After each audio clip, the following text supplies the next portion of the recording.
Forget. Merci. Avant d'exposer mes réflexions, je souhaiterais rappeler la définition que Larousse donne du terme famille.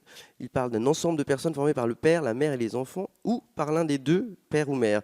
Cette membre de phrase finalement a été ajouté dans les éditions les plus récentes afin de tenir compte des évolutions importantes et malheureuses parfois de la société qu'on constate et qu'on discute aujourd'hui. Notre modèle social permet de diviser drastiquement les inégalités de niveau de vie et pourtant l'égalité des chances persiste encore. La main invisible de l'organisation sociale nourrit les frustrations, les amertumes, qui s'expriment parfois par la violence, alimente un caractère héréditaire des classes dominantes, un entre-soi, et l'actualité nous le prouve malheureusement tous les samedis en ce moment.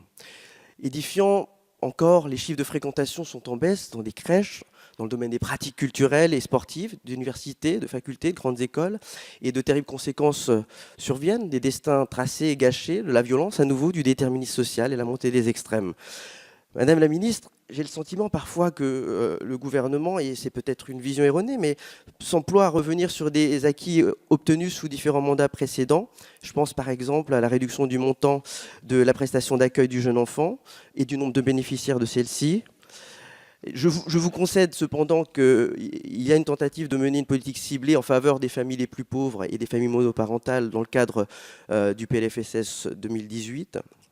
Enfin, je rêve juste que ce débat ne serve pas justement à cacher des coups de rabot de Bercy, en quête de milliards perdus, parce que la politique familiale, qui est certes relativement bien dotée, pourrait porter de meilleurs fruits si on décide qu'elle ne soit pas une politique du chiffre, mais une politique de l'épanouissement individuel de chaque enfant, en nourrissant l'espoir de modifier son destin afin que celui-ci ne reste pas déterminé par les conditions de sa naissance.